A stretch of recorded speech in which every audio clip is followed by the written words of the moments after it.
माली महाज के ऊपर जो पाकिस्तान के अवाम के साथ हो रहा है उससे कुछ ज़्यादा मुख्तलिफ वो हालात नहीं जो कि सियासी और कानूनी महाज पे हैं। और इस सेगमेंट के बाद हम बात करेंगे कि अदालती महाज के ऊपर जो सियासी और आइनी बहरान पैदा हुआ है उसके ऊपर क्या वाक़यात हो रहे हैं।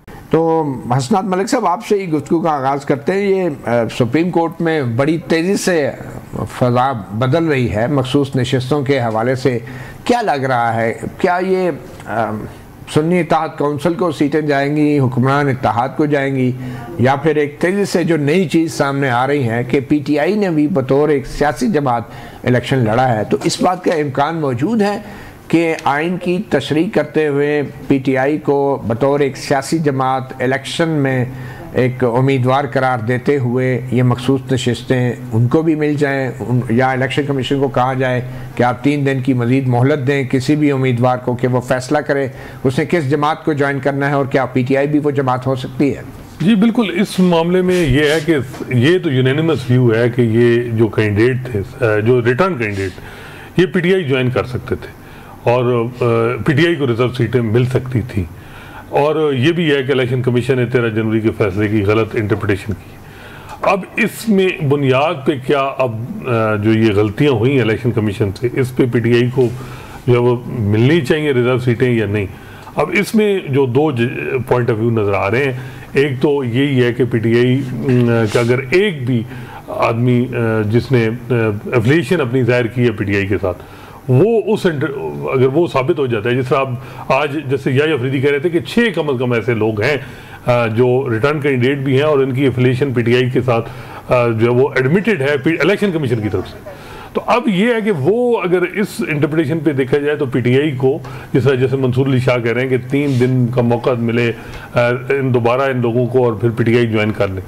लेकिन दूसरी तरफ जस्टिस काजी फैसा जो है वो जिस तरह देख रहे हैं, वो कह रहे हैं कि टेक्स्ट बड़ा क्लियर है आइन में और 51 भी बड़ा क्लियर है। इसमें यह है कि प्रोपोर्शनल रिप्रेजेंटेशन जो है वो सियासी जमातों में होती है, और सियासी जमातें जो हैं वो क्योंकि अगर ये इनका अपना फॉल्ट है, इलेक्शन कमीशन की गलतियाँ थी, तो इनको सुप्रीम कोर्ट से रजू करना चाहिए था। तो वो बज़ाहिर ये लग रहा है कि वो जो इलेक्शन कमीशन की जो फाइनल डिसीजन है उसके साथ काजी फैसल साहब एग्री कर रहे हैं, लेकिन साथ ये भी कह रहे हैं कि मेरा फैसले की इंटरप्रिटेशन गलत हुई। अब ये या तो वो ये मेरा ख्याल है उसमें तजाद नजर आ रहा है, या वो ये कहें कि मेरा फैसला ठीक है, उसकी इंटरप्रिटेशन भी ठीक हुई और उसके जो कॉन्सिक्वेंस हैं वो भी ठीक है।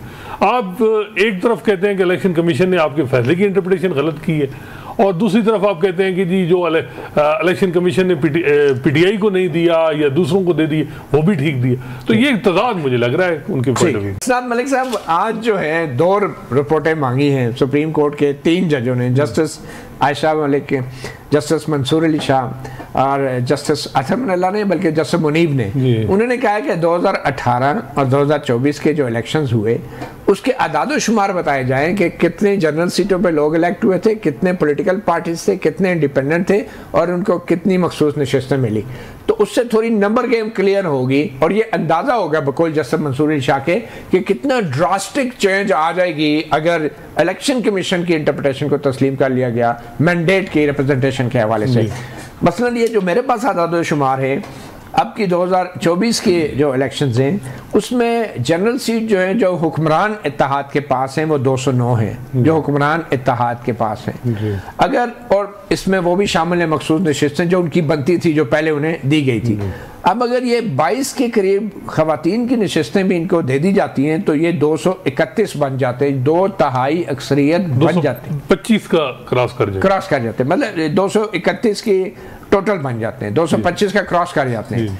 तो ये बड़ा ड्रास्टिक किस्म की एक कॉन्स्टिट्यूशनल अमेंडमेंट पावर नहीं आ जाएगी, और आप समझते हैं कि इन रिपोर्टों की बुनियाद पे सुप्रीम कोर्ट को फिर एक्शन लेना होगा। जस्टिस काजी फैसल तो इसके सख्त खिलाफ थे कि भाई इस तरफ जाए क्यों रहे कि कितनी किसको मिलेंगी। वो तो टैक्स कह रहे थे कि आइन का टैक्स देखें और चीज़ हमारे सामने है वो हमने देखनी है, लेकिन जजेस का इस चीज़ पे इदराक है इस मामले में। और बज़ाहिर ये लग रहा है कि PTI और सुन्नी इत्तेहाद कौंसिल वो भी अपने ये नहीं है कि रिजर्व सीटें हमें मिलें, उनका भी जो मेन ऑब्जेक्टिव है वो है कि कॉन्स्टिट्यूशन अमेंडमेंट जो होने जा रही है उसमें सबसे बड़ा जो इस वक्त जो कोशिश की जाएगी वो अदलिया पे पेनिट्रेशन की कोशिश की जाएगी कि जिस तरीके से रोटेशन ऑफ जजेस की बात हो रही है कि कॉन्स्टिट्यूशन अमेंडमेंट में कि हाई कोर्ट के जजेस को मुख्तलिफ हाई कोर्ट में भेजा जाए, सीनियर मोस्ट के अलावा भी कोई चीफ जस्टिस चले ये तो आपको क्या लग रहा है कि चीफ जस्टिस काजी फाइज ईसा का जो अभी तक का जो उनका एक रिमार्क्स हैं या ऑब्जर्वेशन, वो ये चाह रहे हैं कि हुक्मरान इत्तेहाद को आइन में तरमीम के लिए 2/3 अक्सरियत दे दी जाए? आपको लग रहा है, तासुर मिल रहा है?